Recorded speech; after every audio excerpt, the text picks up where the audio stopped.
Welcome back to Touring the AFC South. I am your host, Mike Patton, and it was a rough week this past week for the Indianapolis Colts. The Indianapolis Colts fell to the Tennessee Titans 24-17, falling to 1-2-1 for the season. And I figured this would be an episode where we kind of talk about it, have a little bit of a therapy session, kind of talk it out. And I wanted to bring in someone that I know is a very big Colts fan, definitely does a good job breaking down the Colts on this show, Morning Brew with Stu. I wanted to bring in Mr. Stewart Brooking. What's going on, man? Hey, thanks, Mike. Thanks. You were on my podcast last week talking about the Titans game. I don't think this is how either one of us saw it going, but you know what? It was a good game. The Titans won, and I got to swallow that pill for another couple of weeks. I hear you. I hear you. It was a rough one, but a rough one in terms of a tale of two halves for the Titans. But this season, a lot of people had high hopes for the Colts coming out of the blocks and thinking, oh, this could be a team, could be a sleeper for a contender or something of that nature. And then you get this. You get a tie. You get a Jags loss that was pretty bad. You get a Chiefs win. And then you get the game Sunday. So, what did you expect this type of roller coaster to start the season? I mean, I know they've had roller coasters before to start the season, but did you expect this? I thought they would start off slow because they always have in the entire years that Frank Reich's been there. But I've said this before. I said this on Cool McCain's show. I've said it on my podcast. I've said it, I believe, with you before, is that this Colts team, when they started off 1-4 in 2018, that team was in some games and they were back and forth, and one possession or two possessions go a different way. Maybe they win those football games, and we're not talking about a team that's 1-4, but maybe a team that's 2-2 or 2-3 or 3-2. Same with last year when they started off 1-4 as well. You look at it, you're like, one or two things go our way, and maybe the Colts are looking at 2-2, 3-2, 2-3, whatever. And then you come out this year, and it's like Frank Reich usually starts out slow. It's another new quarterback. It's another new learning curve for this guy. But I don't think I expected the Colts to look like they did at the end of last year. And I say that because all we heard around here in Indiana and Indianapolis and us Colts fans is that we don't want what happened in Jacksonville to happen again, and that was sickening to them, and they didn't want to be that way anymore. But that has been the same team we've seen through 4 weeks of the NFL season. And I understand they got to win versus the Chiefs, like you mentioned, but even in that game, and I went on the Cool McCain show last week and said that this is still a bad football team. The Colts are still a bad football team. And they came out and they showed it last week. They showed some positive things. The tight ends look good, but I didn't expect this. All I heard all offseason was how this reminded people who cover the team, who know what football is, who were here when Peyton was here, who were here when Andrew Luck was here and covering this team. All I had heard from those guys were, this is like it was when Andrew Luck was here. This is what it was like when Peyton was here. And then we get this result. And it's like, I knew we had some flaws, some holes, but I didn't think these holes would be this bad and show up for this team this way. Yeah, it's been an interesting one. And one person that was supposed to be kind of the stabilizing factor in this is Mr. Matt Ryan. Now, of course, he's got 5 touchdowns, 5 interceptions, and a plethora of fumbles as well. I mean, did you expect that kind of a little, I know some of it's based off of course, the offensive line, getting pressure around him, kind of rattling him a little bit and not let him be comfortable. But did you expect those kind of stats to come out of the blocks for him? No, and I should have. I should have looked deeper into his stats. I mean, he's had some fumble problems his entire career. I should have seen that, but I didn't when I was doing my homework and stuff on Matt Ryan. I thought Matt would be the guy a lot like in 2020 when we had Phillip Rivers that would kind of settle the game. And I thought we were going to see the ball get out quickly, a lot like we saw with Phillip Rivers in 2020, because I'm not sure Matt has a lot left in that arm. I came in all offseason talking about how I felt, even before he was a Colt, I felt Matt Ryan was being held down by the team around him in Atlanta, and I felt like it wasn't him as much as it was that team around him. And then I watch Marcus Mariota down there in Atlanta, and I see what's going on, and I'm like, man, like I'm not a big Marcus Mariota guy. I don't think Marcus Mariota is all that great, but he's looking better right now in that offense than Matt Ryan is right here with the Colts. And it's like I look at the Colts and how they were supposed to be and all those types of things, and I'm thinking maybe Matt is washed up, and maybe he is, and maybe he isn't as good as he used to be. I like you said, it doesn't help with the offensive line. It doesn't help that he doesn't move that much, but I was not expecting him to be this bad this early. I thought he was going to be a better leader than this because this is what we heard all offseason.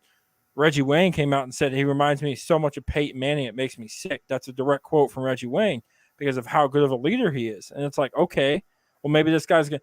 We won't start off 1-4 because this guy's going to show us what it's like to be a good leader. Something we didn't have with Carson Wentz last year, and yet here we are again. And Matt, if I hear Matt Ryan say one more time when they ask him in the press conference, where are these fumbles coming from? He says, I can't quite put my finger on it. We'll have to go back and watch film. I'm going to lose my. You know what's going on.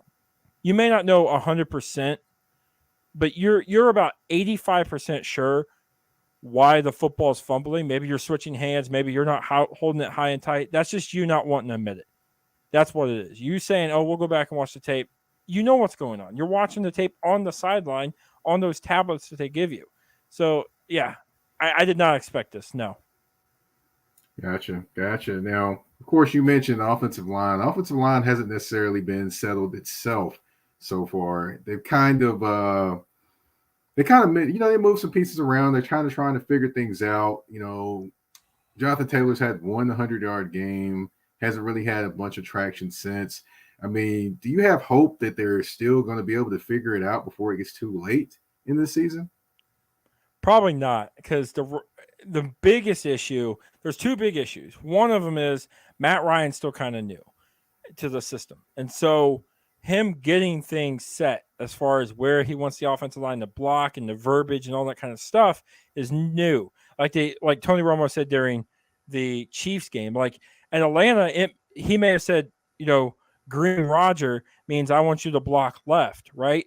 And so Green Roger in Indianapolis mean the run's going to the left. So run that way and block to the right. And so there's some of these things that he's saying because you're getting free rushers that are coming in and just nailing Matt Ryan just unbelievably. And some of that's Matt Ryan just not really communicating with the offensive line very well.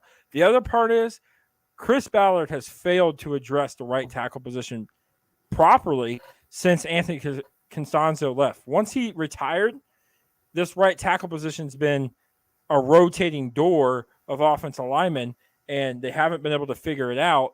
And ever since, he left, like I said, it's been terrible, and we're paying this off. It's the highest paid offensive line in football, and they're not doing anything to show it.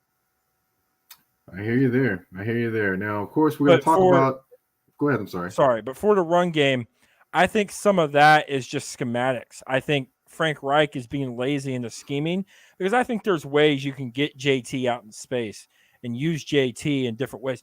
We saw them all the time use screen passes back in 2020 to get JT out in space and kind of let him do some things. We saw him do it last year. I've yet to see really kind of a screen set up for JT and let JT kind of do some cooking.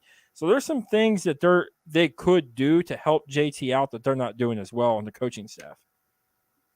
Good point.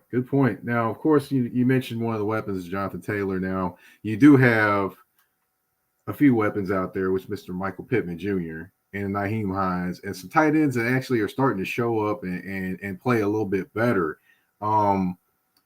Do you think maybe, they're not kind of mixing it up just a little bit enough offensively to kind of get these guys involved enough? Or is it just they don't trust the blocking they have? Or what exactly is the issue or the thing that's not getting the weapons they have involved? Because, honestly, looking at it, I'm not saying they have great weapons in terms of everywhere, but you do have a wide receiver and you do have a tight end in Mo Alley Cox and Jelani Woods that have started to show up. So wouldn't you think kind of scheme-wise to get them open more and make more plays, or is it just they're not getting it done in terms of calling plays?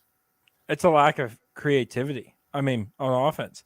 Again, we're going into a second offseason, Mike, where I had some people on my podcast, like I talked about earlier, and I asked them, I said, Nyheim Hines, is he finally going to get used as the wide receiver threat that we know he can be? And they told me, yeah.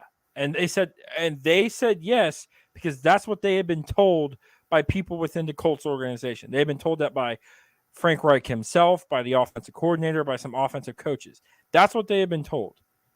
We have yet to see that.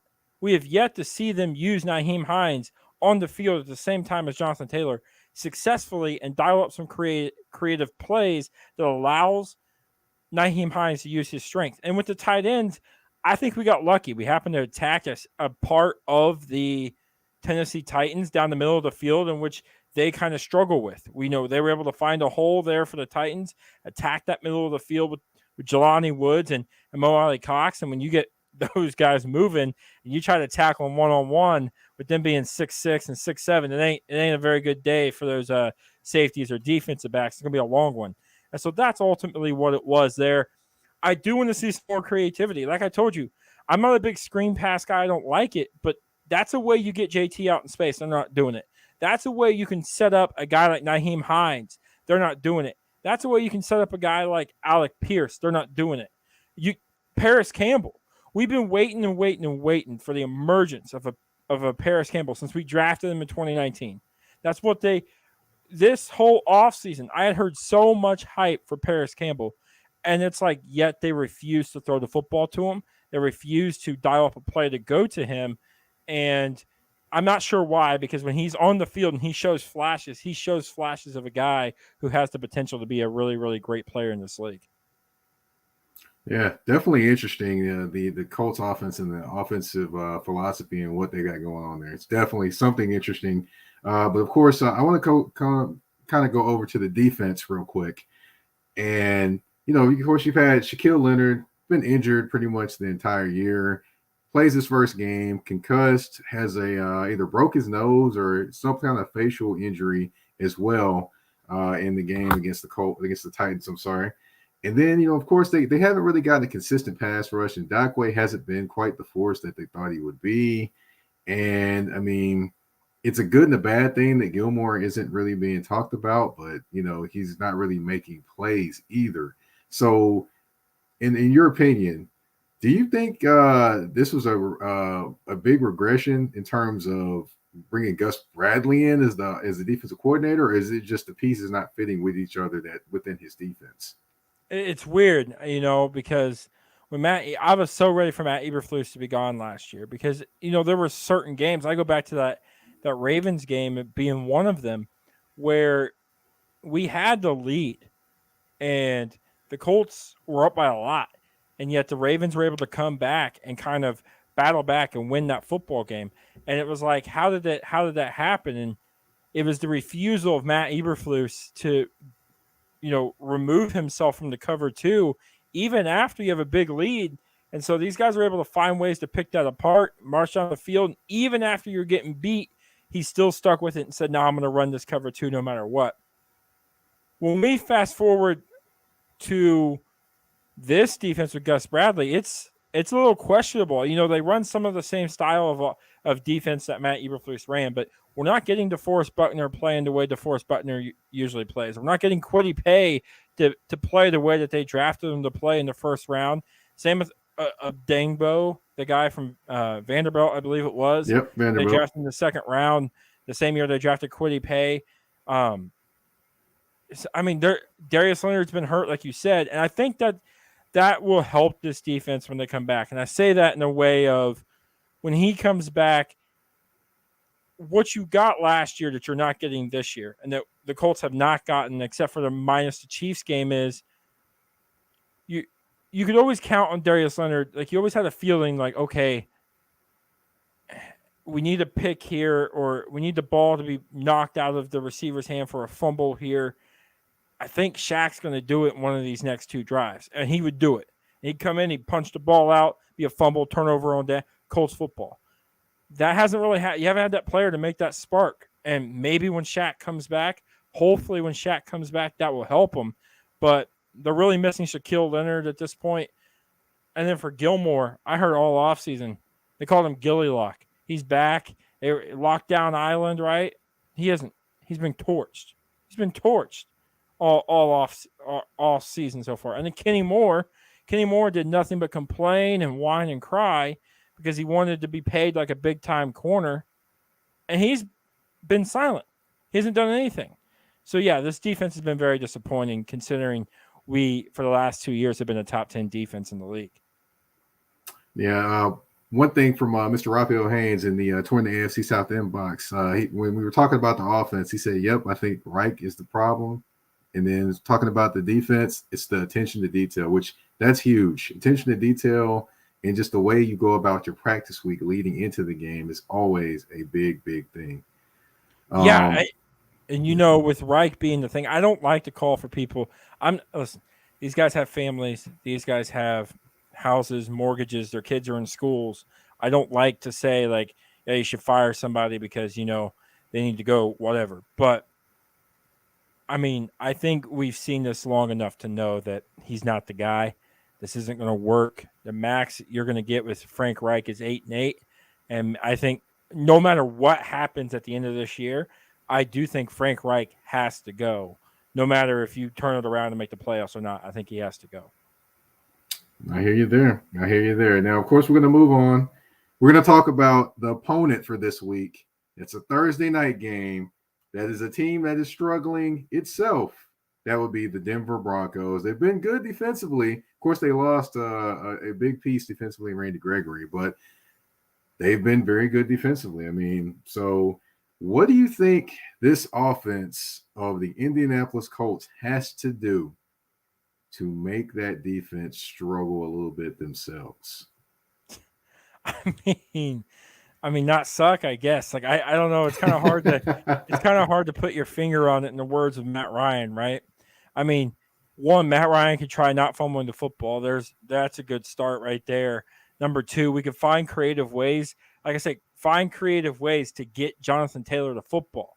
You don't have to hand the football off to him up the gut 30 or 40 times a game, especially when it's not working like it wasn't during Tennessee. They knew it was coming. They knew it. And yet Frank Reich said, you know what? Do it again. Do it again. Do it again. Do it again. And it didn't work every time. Mike, the definition of insanity is doing the same thing over and over and over and expecting a different result. And in that game, Frank Reich was being insane. I think hopefully they can get some big performance out of their tight ends like they did versus Tennessee, and hopefully they can get Alec Pierce going again like they did versus Tennessee, and hopefully Michael Pittman's there to kind of step it up. But they got some good corners over there in Denver. The defense is playing well, like you said.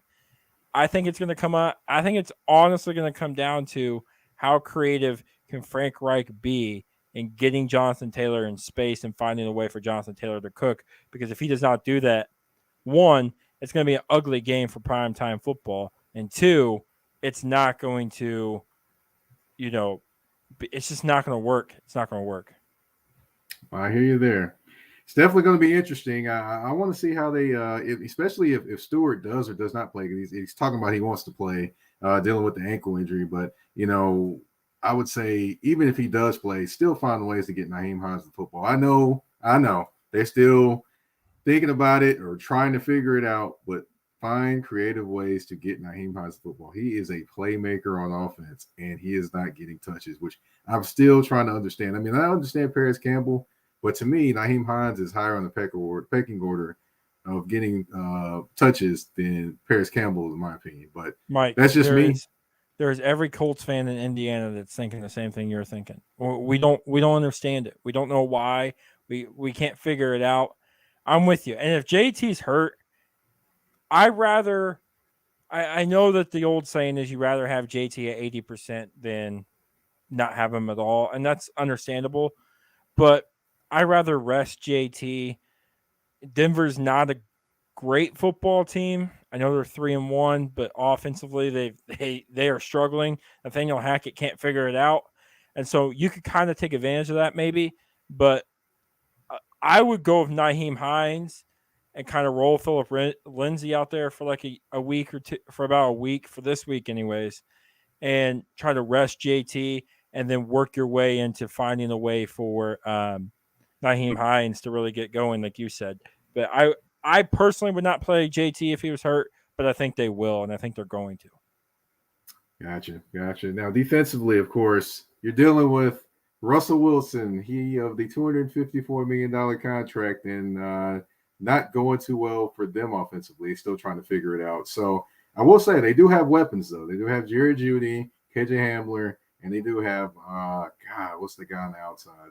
The big guy, Sutton. Cortland Sutton. Yeah. Yes. So they do have weapons. They could explode or figure it out at one time or another. What would you say is the biggest thing that you all need to do defensively to kind of keep them in this disruptive pattern that they're in?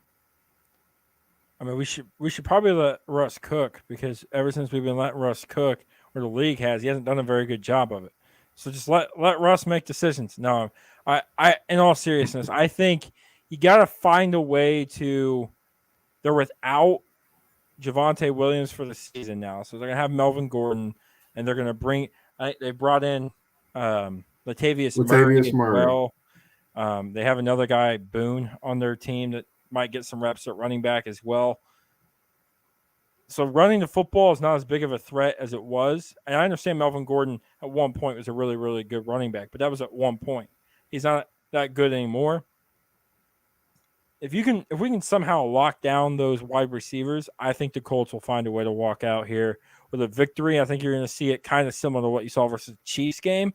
I don't think it's going to be a pretty victory. I don't think it's going to be a 38-35 or a 28-21 game. I think you're going to see something along the lines of 20-13 with neither team really looking great. But I think the Colts just defensively, you can't give up big plays. You can't look as bad as they've looked the last couple of weeks.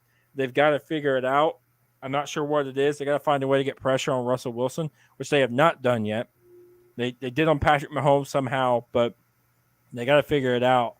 And I think if they can do that defensively, they should be good enough to help the team win. Now, the offense would have to carry its part as well. Now, I will say this, just a little bit of a bright spot. We're in Colts therapy right now. So, in terms of me being the bright spot, we're going to bring in Ndakwe. Ndakwe is going back to the AFC West teams that he faced last year. So maybe, just maybe, he might have a flashback and play like he did against those teams. So that's just a thought. Just want to throw that out there. So that could potentially be something.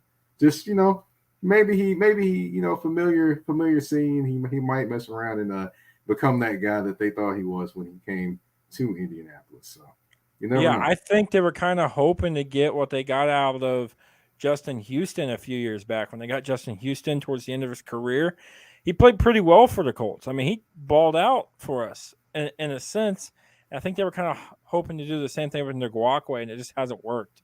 And hopefully he can figure it out. Hopefully it's just Gus Bradley's system taking a while to click in, and maybe they'll figure it out. But defensively, they haven't looked great either. I hear you there. Well, that wraps up the questions for this episode. Of course, the therapy session is over, but we do have a game at the end of the show. It's 5 questions, 2 answers, 1 choice. Are you ready? Yeah, it's my first time doing this, so we'll see how well I do. Well, I got some interesting ones for you, so you're really going to have to choose and be like, oh my God, really? So get ready for that. But first one, Carson Wentz or Jacoby Brissette? If you had to bring one quarterback back to Indianapolis, which one would it be? Jacoby Brissette. And I say Jacoby because as much as I was on the Carson Wentz wasn't that bad train last year, Jacoby Brissett's more consistent. And I think you can figure out a way to win with Jacoby more consistently than you can with Carson Wentz. I hear you there. He did. Carson Wentz does definitely at times do the superhero mode where he's got to try to do everything. So yeah, I definitely get you there. Next one, you got to pick between 2 of the best pass rushers to ever wear the uniforms up there: Dwight Freeney or Robert Mathis. This if very many Colts fans are listening to this, they'll probably come in my DMs and probably beat me up for saying this, but I've always thought Dwight Freeney was a little overrated. I understand he's a Hall of Famer, but I've always thought he was a little overrated. So for me, it's Robert Mathis. Okay. A little bit of a curveball. Okay. All right. Wide receiver room: Marvin Harrison or Reggie Wayne. I was younger when Marvin Harrison was a big part of the Colts. I remember those days, but not a whole lot. I remember more of Reggie and more of Reggie with Andrew Luck in those eras, in that era.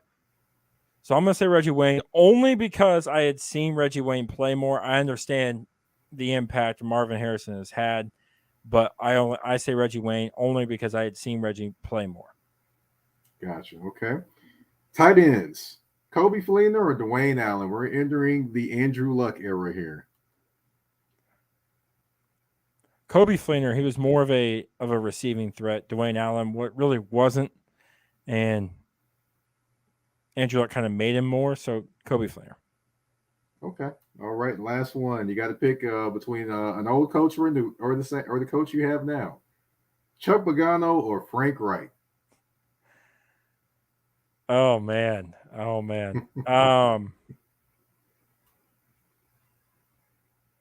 gonna say Chuck, and it's gonna be kind of crazy, but I think the team actually played for Chuck. The team found a way. You know, he seemed like he never lost a locker room, even when it was bad down there, even when things were starting to fall apart at the end. It still seemed like the team fought hard, played hard, and wanted to go out there and win for Chuck Pagano. There's times where it looks like this team has given up on Frank Reich, and so I would say Chuck Pagano. All right. All right. That's the end of 5 questions. And that's the end of this show. I want to thank you again, Mr. Stewart Brooking, for coming on the show. If you will, give everyone the information where they can find you, where they can find your show, everything. The floor is yours. Yeah, my personal Twitter is right there on the screen at StewPock5. The Twitter for my podcast, The Morning Brew with Stew, is on Twitter. It's at Stew Morning. It's the same on Instagram as well. Yeah, you can find my podcast wherever your podcasts are: Apple Podcasts, SoundCloud, Spotify, Google Podcast, a whole bunch of them. You can find them there. I'm doing a solo show this week. I like to try to have guests on. I'm trying to do a thing this year where, I bring on guys from the opposing teams the Colts are playing. Mike, you were on my show last week because the Titans were playing the Colts, and we previewed that matchup. That's what I try to do every week. I couldn't get somebody to come on for the Broncos. I reached out, tried to get some people, never heard anything back. So this week's going to be kind of a solo show, which is what it was supposed to be and what I meant for it to be when I first started the show. So that will be out Thursday morning before the Colts game. And then, so then I'll be back next week previewing the game next week, hopefully with a guest. So that's what I got coming up. That's where you can find my show and where you can find me on social media. All right. Well, thank you for coming on. Thank you, everybody, for listening and tuning in to Touring the AFC South with your host, Mike Patton. We're out.